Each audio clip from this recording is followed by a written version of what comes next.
ನಮ್ಮ ಕಾರ್ಮಿಕ ಇಲಾಖೆ ಅಧಿಕಾರಿ ಮಾತಾಡುವಂತ ಸಂದರ್ಭದಲ್ಲಿ ಇದಕ್ಕೆ ಒಳ್ಳೆ ಹೆಸರಿಟ್ಟಿದ್ದಾರೆ ಈ ಸಭಾಂಗಣಕ್ಕೆ ಅಂತಕ್ಕಂಥ ಮಾತನ್ನ ಹೇಳಿದ್ರು. ಸಾಮರ್ಥ್ಯ ಸೌಧ ಅಂತಕ್ಕಂಥದ್ದು ದೂರದೃಷ್ಟಿ ಇಟ್ಕೊಂಡು ನಾವೇನಾದ್ರೂ ಒಂದು ಕೆಲಸ ಮಾಡಿದಾಗ ಏನ್ ಆಗ್ಬಹುದು ಅಂತಕ್ಕಂಥದ್ದಕ್ಕೆ ಈ ಒಂದು ಸಾಮರ್ಥ್ಯ ಸೌಧ ಮತ್ತು ತಾಲೂಕ್ ಪಂಚಾಯತಿ ಭವನನೇ ಉದಾಹರಣೆ. ಯಾಕಂದ್ರೆ ಬಹಳಷ್ಟು ಜನಕ್ಕೆ ರಾಜಕಾರಣದಲ್ಲಿ ಏನಾಗುತ್ತೆ, ಬೇರೆ ಬೇರೆ ರೀತಿಯಲ್ಲಿ ಜನರನ್ನ ಅವಶ್ಯಕ ಇಲ್ಲದೆ ಇರ್ತಕ್ಕಂಥ ವಿಚಾರಗಳಲ್ಲಿ ಅವರನ್ನ ತಪ್ಪುದಾರಿಗೆ ಎಳಿತಕ್ಕಂಥ ಕೆಲಸಗಳು ಮಾಡ್ತಕ್ಕಂಥದ್ದು ಸಹಜವಾಗಿ ನೋಡ್ತಾ ಇದ್ದೇವೆ. ಸಾಮರ್ಥ್ಯ ಸೌಧ ಅಂತಕ್ಕಂಥ ಪರಿಕಲ್ಪನೆ 2005ರಲ್ಲಿ ಸರ್ಕಾರದ 25 ಲಕ್ಷ ರೂಪಾಯಿ ಅದಕ್ಕೆ ನಿಗದಿ ಮಾಡಿ ಸಾಮರ್ಥ್ಯ ಸೌಧ ಕಟ್ಟಬೇಕು, ಅದರಲ್ಲಿ ಗ್ರಾಮ ಪಂಚಾಯಿತಿಯ ಸದಸ್ಯರಿಗೆ ತರಬೇತಿ ಕೊಡುವಂತದ್ದಕ್ಕೆ ಒಂದು ಭವನ ಹಾಕಬೇಕು ಅಂತ ಹೇಳಿ ಆ ಕಾಲದಲ್ಲಿ 25 ಲಕ್ಷವನ್ನ ನಿಗದಿ ಮಾಡಿ ಅದರಲ್ಲಿ ಒಂದು ಸಭಾಭವನ ಮತ್ತು ಸದಸ್ಯರು ಬಂದು ಇಲ್ಲಿ ಉಳಿದು ಇಲ್ಲೇ ಒಂದಲ್ಲ 2 ದಿವಸ ಉಳ್ಕೊಂಡು ಇಲ್ಲೇ ಅವರು ಸ್ನಾನ ಮಾಡಿಕೊಂಡು ಕಾರ್ಯಕ್ರಮದಲ್ಲಿ ಭಾಗವಹಿಸಿಕೊಂಡು ತರಬೇತಿಯನ್ನ ಪಡಿಬೇಕು ಅಂತಕ್ಕಂಥ ನಿಟ್ಟಿನಲ್ಲಿ ಅಂದು 25 ಲಕ್ಷಕ್ಕೆ ಇದನ್ನ ಅಂದಿನ ಸರ್ಕಾರದಲ್ಲಿ ಇದಕ್ಕೆ ಕಾರ್ಯಕ್ರಮವನ್ನ ರೂಪಿಸಿದ್ರು.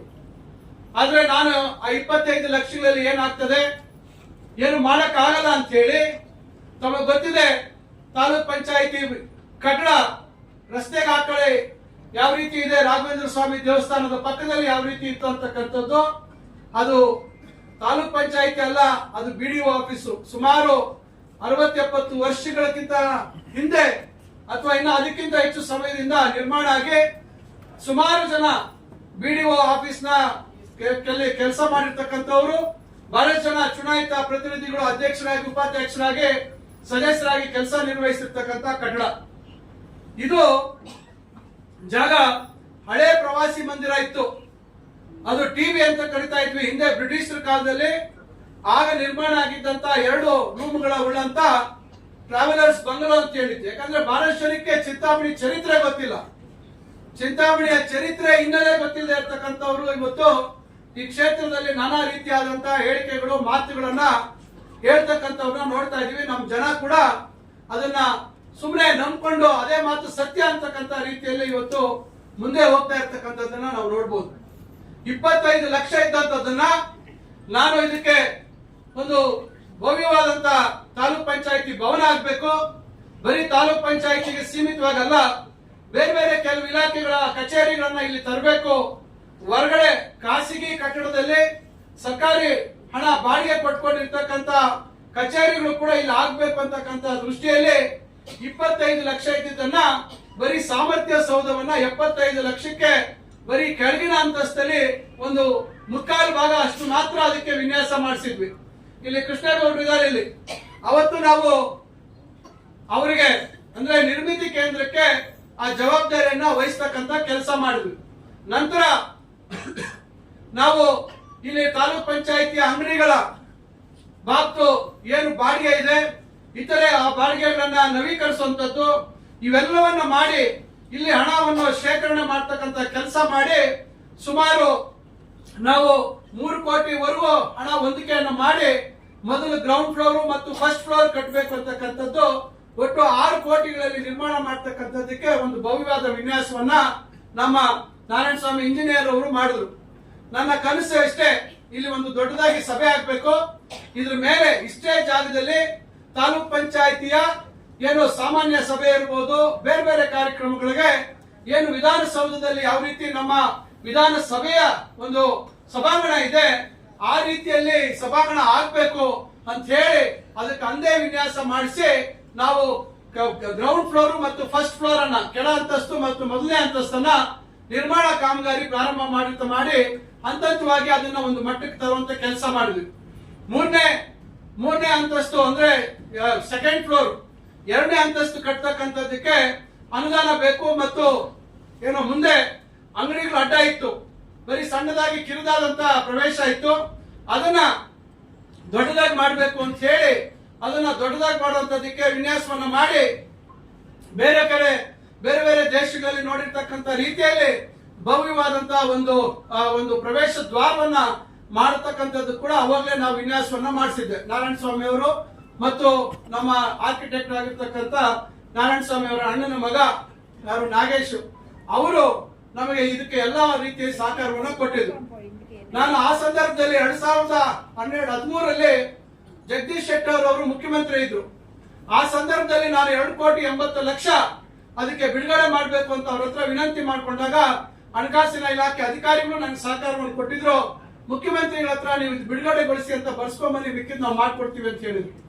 ಅಧಿಕಾರಿಗಳು ಮತ್ತು ಜಗದೀಶ್ ಶೆಟ್ಟರ್ ಅವರ ಅಂದಿನ ಮುಖ್ಯಮಂತ್ರಿಗಳ ಸಹಕಾರದಿಂದ 2,80,00,000 ಆ ಸಂದರ್ಭದಲ್ಲಿ ನಾನು ಬಿಡುಗಡೆಗೊಳಿಸಿದೆ. ಒಟ್ಟು 6,60,00,000 ಒಟ್ಟು ಇವೆಲ್ಲ ಸೇರಿ 6,60,00,000 ಬಿಡುಗಡೆ ಮಾಡ್ತಕ್ಕಂಥ ಕೆಲಸ ಆಯ್ತು.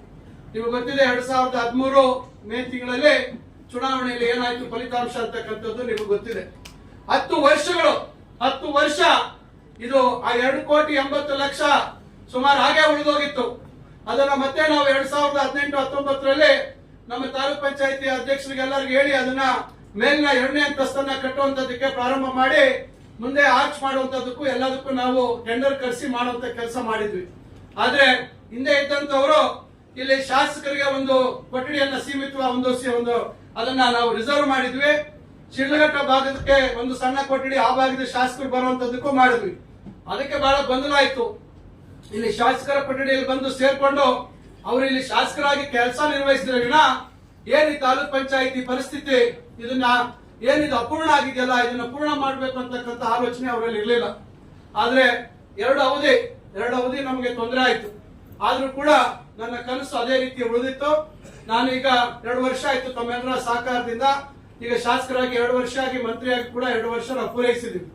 ಇಂತಹ ಸಂದರ್ಭದಲ್ಲಿ ಇದನ್ನ ಏನೋ ಒಂದು ದಾರಿ ಮಾಡ್ಬೇಕಲ್ಲ, ನನ್ನ ಕನಸು ಮಾಡ್ಬೇಕು, ಇದು ರಾಜ್ಯಕ್ಕೆ ಮಾದರಿಯಾದಂತಹ ರೀತಿಯಲ್ಲಿ ಇದನ್ನ ಮಾಡ್ಬೇಕು ಅಂತ ಅವತ್ತು ಕಂಡಂತ ಕನಸು. ಬಹುಶಃ ಇದೆಲ್ಲ ಕೆಲವು ಬೇರೆ ಬೇರೆ ತಂತ್ರಜ್ಞಾನವನ್ನ ಈಗಿನ ಕಾಲಕ್ಕೆ ನಾವು ಬಳಸಿದೀವಿ. ಆದ್ರೆ ಸಭಾಂಗಣ ಯಾವ ರೀತಿ ಇರಬೇಕು, ಏನ್ ವ್ಯವಸ್ಥೆ ಇರಬೇಕು, ಹವಾನಿಯಂತ್ರಣ ವ್ಯವಸ್ಥೆ ಇರಬೇಕು, ಮತ್ತೆ ಒಳ್ಳೆ ಸುಸಜ್ಜಿತವಾದಂತಹ ಧ್ವನಿವರ್ಧಕ ಇರಬೇಕು, ಇವೆಲ್ಲವನ್ನ ಮಾಡ್ಬೇಕು ಅಂತಕ್ಕಂಥ ಕನಸು ಅವತ್ತೇ ಯೋಚನೆ ಮಾಡಿದ್ದೆ. ಮೇಲೆ ಸಭಾ ಭವನಕ್ಕೆ ಕೂಡ ನಾವು ಒಂದು ರೀತಿ ಪೇಪರ್ ಬಳಸದೆ ರೀತಿಯಲ್ಲಿ ಬರೀ ಕಂಪ್ಯೂಟರ್ ಸಿಸ್ಟಮ್ ಅನ್ನು ಅಳವಡಿಸಿ ಸದಸ್ಯರಾದಂತವ್ರು ಮುಂದೆ ಬರೀ ಪೇಪರ್ ಮುಟ್ತೀರಾ, ಬರೀ ಕಂಪ್ಯೂಟರ್ ಮುಂದೆ ಅದನ್ನ ಉಪಯೋಗಿಸುವಂತ ರೀತಿಯಲ್ಲಿ ಪೇಪರ್ಲೆಸ್ ಕಮಿಟಿ ರೂಮ್ ಅಥವಾ ಮೀಟಿಂಗ್ ಹಾಲ್ ಮಾಡ್ಬೇಕು ಅಂತಕ್ಕಂಥ ಕನಸು ಅವತ್ತೇ ನಾನು ಕಂಡಿದ್ದೆ. ಇವತ್ತು ಏನು 1.5-2 ವರ್ಷಗಳ ಹಿಂದೆ ಪ್ರಾರಂಭ ಆಗಿರ್ತಕ್ಕಂಥ ಲೋಕಸಭೆ ಮತ್ತು ರಾಜ್ಯಸಭೆಯಲ್ಲಿ ಇವತ್ತು ಪೇಪರ್ಲೆಸ್ ಸಿಸ್ಟಮ್ ಬಂದಿದೆ. ನಾನ್ ಕಂಡಿದ್ದ ಕನಸು ಇವತ್ತು 2010-11-12 ಇಸ್ವಿಯಲ್ಲಿ ಇದನ್ನ ಮಾಡ್ಬೇಕು ಅಂತ ಹೇಳಿ ನಾನು ಅವತ್ತು ಆಲೋಚನೆ ಮಾಡಿದ್ದೆ. ಇವತ್ತು ಅಲ್ಲಿ ಸಕಾರ ಆಗಿದೆ. ಈಗ ನಮ್ಮ ಇಲಾಖೆಯ ಒಂದು ಧಾರವಾಡದಲ್ಲಿ ಇರ್ತಕ್ಕಂಥ ಹೈಯರ್ ಎಜುಕೇಶನ್ ಅಕಾಡೆಮಿಯಲ್ಲಿ ಈಗಾಗಲೇ ಪೇಪರ್ಲೆಸ್ ವ್ಯವಸ್ಥೆ ಮಾಡಿದೀವಿ. ಬರ್ತಕ್ಕಂಥ ಮುಂದಿನ ತಿಂಗಳಲ್ಲಿ ಮಾನ್ಯ ಮುಖ್ಯಮಂತ್ರಿಗಳಿಂದ ಅದನ್ನ ಉದ್ಘಾಟನೆ ಮಾಡಿಸ್ತಕ್ಕಂಥ ಕೆಲಸ ಮಾಡ್ತಾ ಇದ್ದೀವಿ. ಅದೇ ವ್ಯವಸ್ಥೆಯನ್ನ ಬರ್ತಕ್ಕಂಥ ದಿನಗಳಲ್ಲಿ ಮೇಲ್ಗಡೆ ಏನು ಬಹಳ ಜನ ನೋಡಿಲ್ಲ, ಆ ಮೇಲ್ಗಡೆ ಇರ್ತಕ್ಕಂಥ ಭವನ, ಸಭಾಭವನ ಏನಿದೆ, ನಮ್ಮ ಸದಸ್ಯರು ಏನೋ ಮೀಟಿಂಗ್ ಮಾಡುವಂತದ್ದಾಗ್ಬೋದು, ಸಭೆ ನಡೆಸುವಂತದ್ದಾಗ್ಬೋದು, ಬಟ್ ಬೇರೆ ಬೇರೆ ಸಂದರ್ಭದಲ್ಲಿ ಉಪಯೋಗಿಸುವಂತದಕ್ಕೆ ನಾವು ಅಲ್ಲಿ ಅದನ್ನ ಕೆಲಸವನ್ನ ಪ್ರಾರಂಭ ಮಾಡುವಂತದ್ದಾಗಬೇಕು ಅಂತ ಹೇಳ್ಕೊಂಡದ್ದು. ಮತ್ತು ಏನೀಗ ಹಿಂದೆ ಏನು ಶೌಚಾಲಯ ಇವೆಲ್ಲ ಸರಿಯಾದ ರೀತಿ ನಮ್ಮ ಕೃಷ್ಣೇಗೌಡರು ಮಾಡಿಲ್ಲ. ಅವ್ರಿಗೆ ಮನೆ ಚೆನ್ನಾಗಿ ಕಟ್ಕೊಂಡಿದ್ದಾರೆ ಅಂತ ಕಾಣ್ತದೆ, ಆಫೀಸ್ ಕಟ್ಟಡ ಕಟ್ಟಬೇಕು ಅಂದ್ರೆ ಅವ್ರಿಗೆ ಯಾಕೋ ಅಷ್ಟು ಗಮನ ಇರೋದಿಲ್ಲ, ಹೆಂಗ್ ಕಟ್ಟಿದ್ರು ನಡೀತದೆ ಇರ್ತಕ್ಕಂಥ ಭಾವನೆ, ಅವನ್ನೆಲ್ಲ ಇವತ್ತು ಸರ್ ಮಾಡಿ ಇವತ್ತು ಸುಸಜ್ಜಿತವಾಗಿ, ಯಾಕಂದ್ರೆ ಇವತ್ತು ನಾವು ಹಳ್ಳಿಗಳಲ್ಲಿ ನೋಡ್ತೀವಿ ಬಹಳಷ್ಟು ನಮ್ಮ ಮನೆಗಳು, ನಮ್ಮ ಮುಖಂಡರು ಕಟ್ತಕ್ಕಂಥ ಮನೆಗಳು, ಇವತ್ತು ಬಹಳಷ್ಟು ಜನ ಇವತ್ತು ಎಲ್ಲಾ ವ್ಯವಸ್ಥೆಗಳನ್ನ ಸುಸಜ್ಜಿತವಾಗಿ ಇವತ್ತು ಮನೆಗಳನ್ನ ನಿರ್ಮಾಣ ಮಾಡ್ತಕ್ಕಂಥದ್ದು ನೋಡಿದೀವಿ. ಇವತ್ತು ಸರ್ಕಾರಿ ಕಚೇರಿ ಕೂಡ ಅಷ್ಟೇ, ಇವತ್ತು ಎಲ್ಲಾ ರೀತಿ ಕಚೇರಿಗಳು ಕೂಡ ಒಳ್ಳೆ ರೀತಿಯಾದಂತಹ ಸೌಲಭ್ಯ ಜನರಿಗೆ ಕೊಡುವಂತ ಕೆಲಸ ಆಗ್ಬೇಕು ಅಂತಕ್ಕಂಥದ್ದು ನನ್ನ ಉದ್ದೇಶ. ಆದ್ರಿಂದ ಇನ್ನ ಸುಮಾರು ನಾವು ಈಗಾಗಲೇ ನಾನು 1.5 ಕೋಟಿಯನ್ನ ಮಾನ್ಯ ನಮ್ಮ ಪ್ರಿಯಾಂಕ್ ಖರ್ಗೆ ಅವ್ರಿಗೆ ನಾನು ಸುಮಾರು 6.5 ಕೋಟಿ ಕೇಳಿದ್ದೆ, ಇದು ಪೂರ್ತಿ ಎಲ್ಲ ವಿನ್ಯಾಸ ಆಗ್ಬೇಕು, ಇನ್ನ ಬೇರೆ ಬೇರೆ ಕೆಲಸಗಳೆಲ್ಲ ಬಾಕಿ ಇದೆ ಅಂತ. ಆದ್ರೆ ಕಳೆದ ವರ್ಷ ಅವ್ರು 1.5 ಕೋಟಿ ಕೊಟ್ಟಿದ್ದಾರೆ. ಈಗ ನಾನು ಮತ್ತೆ ಅವರಿಗೆ 4 ಕೋಟಿ ಕೊಡ್ಬೇಕು, ಉಳಿದಂತ ಕೆಲಸವನ್ನ ಪೂರ್ಣ ಮಾಡ್ಬೇಕು ಅಂತಕ್ಕಂಥ ಒಂದು ಬೇಡಿಕೆಯನ್ನು ಇಟ್ಟಿದ್ದೀನಿ. ಆದ್ರೂ ನಮ್ಮ ತಾಲೂಕ್ ಪಂಚಾಯಿತಿಯಲ್ಲಿ ಏನು ನಮ್ಮ ಬಾಡಿಗೆಗಳ ಅನುದಾನ ಬೇರೆ ಬೇರೆ ಇವೆಲ್ಲ ಏನು ಬಾಡಿಗೆ ಹಣ ಇತ್ತು, ಅದರಲ್ಲಿ ಸುಮಾರು 2 ಕೋಟಿಯನ್ನ ನಾವು ಇದಕ್ಕೆ ವಿನಿಯೋಗಿಸಿ ಇವತ್ತು ಬಾಕಿ ಉಳಿದಂತ ಕೆಲಸ, ಇಲ್ಲಿ ಮೇಲೆ ಪಿಲ್ಲರ್ಸ್ ಕಾಲಮ್ಗಳು ಹಾಕಿ ಹಂಗೆ ಕಂಬಿಗಳೆಲ್ಲ ಹಂಗೆ ಕಾಣ್ತಾ ಇತ್ತು, ಹೌದೇನ್ರಿ ಕೃಷ್ಣಗೌಡ್ರೆ? ಮೇಲೆ ಯಾವುದೇ ರೀತಿ ಎಲ್ಲ ಸೋರ್ತಾ ಇತ್ತು, ಎಲ್ಲ ಕಿಟಕಿ ಹಾಕಿರ್ಲಿಲ್ಲ, ಮೇಲೆ ಎಲ್ಲ ಒಂದ್ ರೀತಿ ಅವ್ಯವಸ್ಥೆ, ಅದೇ ರೀತಿ 10 ವರ್ಷ ಅದೇ ರೀತಿ ಇತ್ತು. ರೆಡಿ ಮಾಡ್ತಾ ಇದ್ದೀವಿ, ಆದ್ರೆ ಪೂರ್ತಿ ಒಳಾಂಗಣದಲ್ಲಿ ಆಂತರಿಕವಾಗಿ ಏನೇನು ಮಾಡಬೇಕು ಅವೆಲ್ಲವನ್ನ ಮುಂದೆ ಈಗ ಆದಷ್ಟು ಬೇಗ ಅದಕ್ಕೆ ಅನುದಾನ ಒದಗಿಸುವಂತದಕ್ಕೆ ನಾನು ಪ್ರಯತ್ನ ಮಾಡ್ತಾ ಇದ್ದೀನಿ. ಬೇರೆ ಬೇರೆ ರೀತಿಯಲ್ಲಿ ಅನುದಾನವನ್ನು ಕೊಡಿಸಿ ಇದನ್ನ ಮತ್ತೊಮ್ಮೆ ಇದಕ್ಕೆ ಎಲ್ಲಾ ರೀತಿ ತಯಾರಿ ಮಾಡಿ ಈಗ ಲಿಫ್ಟ್ ಕೂಡ ಆಗ್ತಾ ಇದೀವಿ.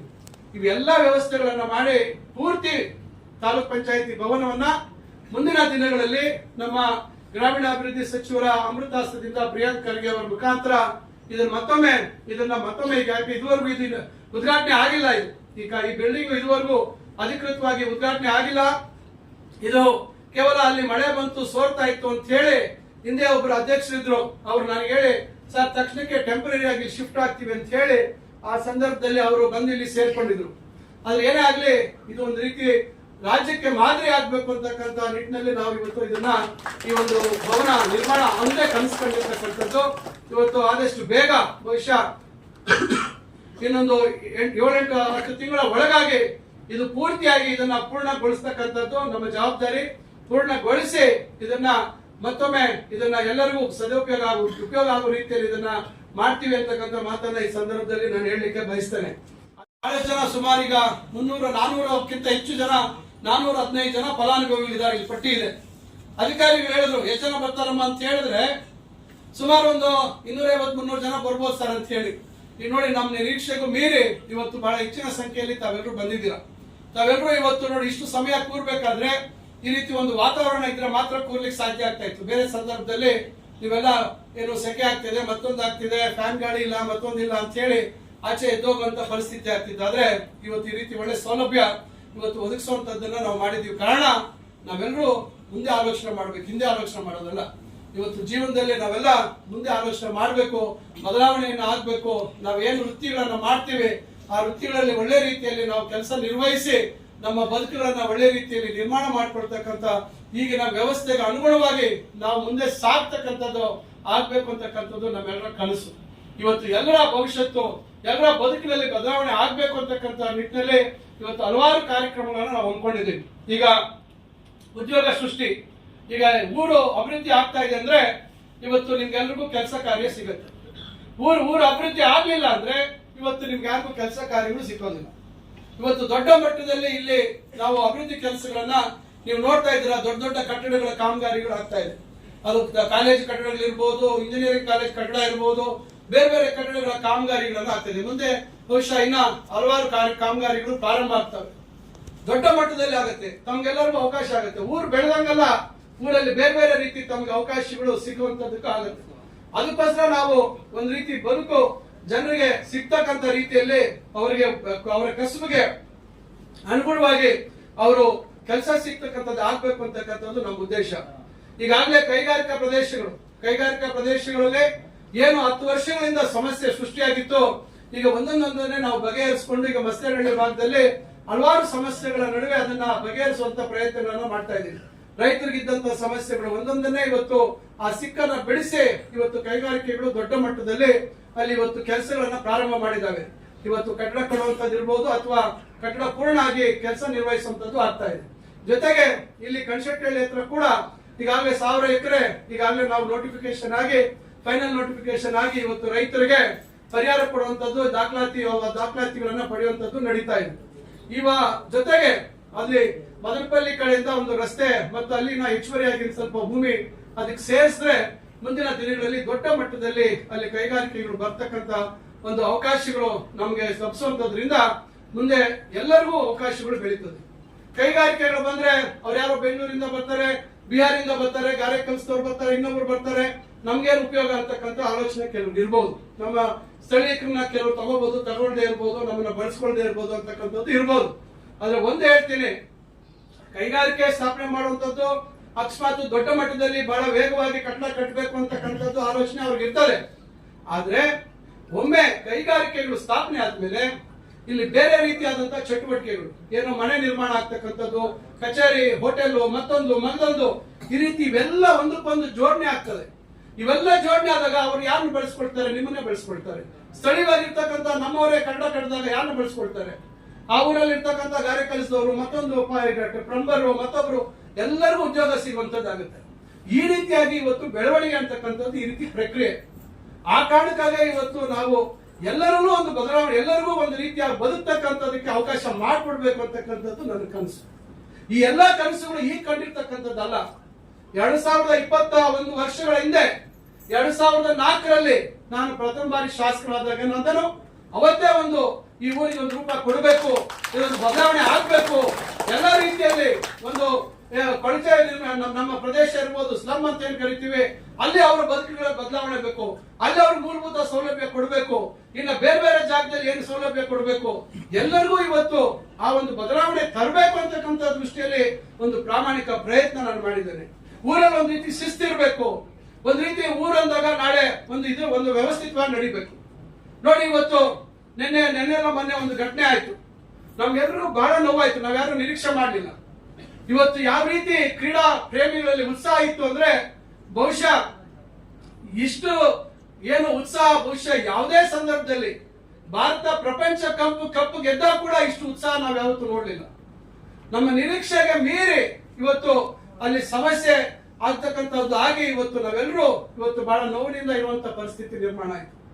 ನಮ್ಮ ತಾಲೂಕಿನ 2 ಹುಡುಗರು ಉಜ್ವಲವಾದಂತ ಭವಿಷ್ಯ, ಇವತ್ತು ಅವರು ಆ ಕ್ರೀಡೆ ಮೇಲೆ ಇರ್ತಕ್ಕಂಥ ಪ್ರೀತಿಗೋಸ್ಕರ ಇವತ್ತು ಅಲ್ಲಿ ಹೋಗಿ ಆ ಒಂದು ಆಟಗಾರರನ್ನ ನೋಡ್ಬೇಕು ಹತ್ತಿರದಿಂದ ಅಂತಕ್ಕಂಥ ಬಯಕೆಯಿಂದ ಪಾಪ ಇವತ್ತು ಅವರು ಪ್ರಾಣವನ್ನ ಕಳ್ಕೊಳ್ತಕ್ಕಂಥ ಒಂದು ಪರಿಸ್ಥಿತಿ ಇವತ್ತು ನಿರ್ಮಾಣ ಆಯಿತು. ಇವತ್ತು ಸರ್ಕಾರದ ಮೇಲೆ, ಇನ್ನೊಬ್ಬರ ಮೇಲೆ, ಮತ್ತೊಬ್ಬರ ಮೇಲೆ ದೋಷಾರೋಪಗಳು ಮಾಡ್ಕೊಂಡು ಹೋಗ್ತಾ ಇದ್ರೆ ಪ್ರಯೋಜನ ಆಗಲ್ಲ. ಇವತ್ತು ಆ ರೀತಿ ದೋಷಾರೋಪಗಳು ಮಾಡ್ಕೊಂಡು ಹೋದ್ರೆ ಸಾಲಾಗಿ ಇವತ್ತು 10 ವರ್ಷಗಳಲ್ಲಿ ಬಹಳಷ್ಟು ಲೋಪಗಳು, ಬಹಳಷ್ಟು ಜನ ಸತ್ತಿರ್ತಕ್ಕಂಥ ಘಟನೆಗಳಿದ್ದಾವೆ. ಅವನ್ನೆಲ್ಲ ನಾವು ಮುಂದೆ ಹಾಕೊಂಡು ಹೋಗುತ್ತದಲ್ಲ. ಇವತ್ತು ಏನು ನಷ್ಟ ಆಗಿದೆ ಅವರಿಗೆ ಧೈರ್ಯ ತುಂಬತಕ್ಕಂಥದ್ದು, ಅವ್ರ ಜೊತೆ ನಿಲ್ತಕ್ಕಂಥದ್ದು ನಮ್ಮೆಲ್ಲರ ಜವಾಬ್ದಾರಿ.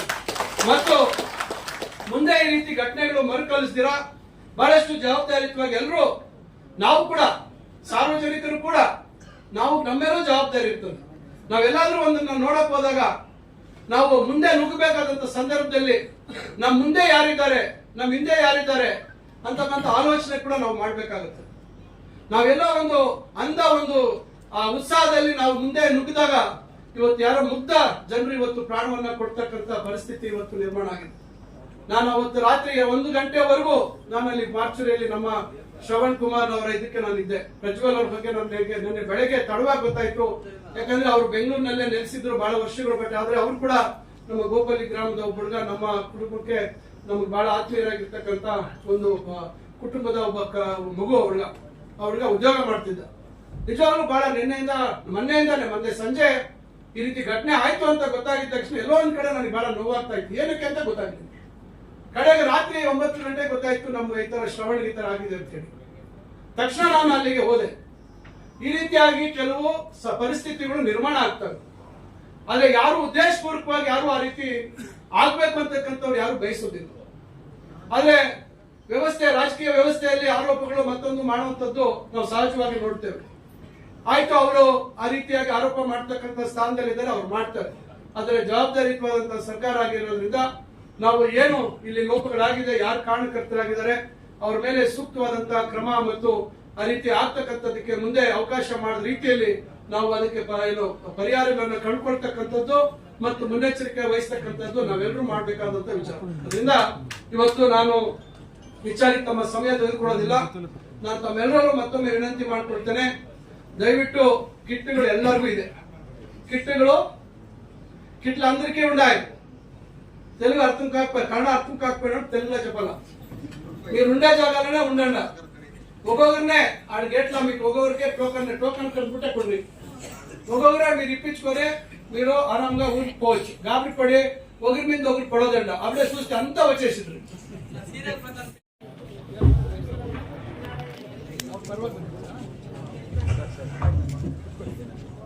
ನೀವು ಜಿಲ್ಲಾ ಇಂತಾನೆ ಮತ್ತೆ ದೂರ ಇದ್ದೀರಲ್ಲಮ್ಮ దగ్గర ఇంకా ಇದೆಯಮ್ಮ ಗಟ್ಟಿಯಾಗಿ ಇಟ್ಕೊಳ್ಳಿ. ಇದರಲ್ಲಿ ಏನಾದ್ರು ಐಟಮ್ಸ್ ಹೇಳ್ದೇನಪ್ಪ? ಹೇಳ್ಬೇಕಲ್ಲ ಪಾಪ, ನೋಡ್ಕೋಬೇಕಲ್ಲ. ಏನಾದ್ರು ಮಿಸ್ ಆಗಿದ್ರೆ ಈಗ ಚೆಕ್ ಮಾಡ್ಕೋಬೇಕು. ಕದಿರಪ್ಪ ಏನೇನು ಐಟಮ್ ಇದೆ ಹೇಳ್ಬೇಕಲ್ಲ ಇದ್ರೆ ಅವ್ರಿಗೆ ಏನೇನು ಎಕ್ಸ್ಪೆಕ್ಟ್ ಏನಾದ್ರು ಮಿಸ್ ಆಗಿದ್ರೆ ಅವ್ರು ಪಾಪ ಎಲ್ಲ ಪರವಾಗಿ ಬಂದಿದ್ದೀರಮ್ಮ.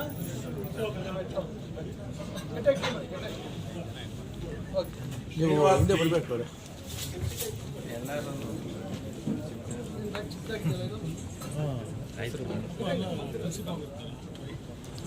ಎಲ್ಲ ಲೇಡೀಸ್ ಬಂದವರಲ್ಲ.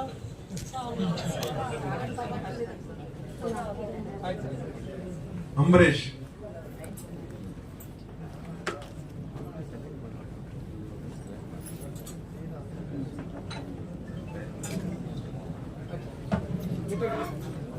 ಅಂಬರೀಶ್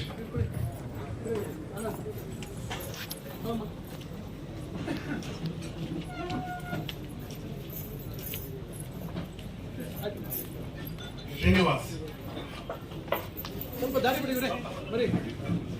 ಈ ರವಿ ಸ್ವಲ್ಪ ಬ್ಲಾಕ್ ಲೇಟ್ ಆಗಿ ಬಂದು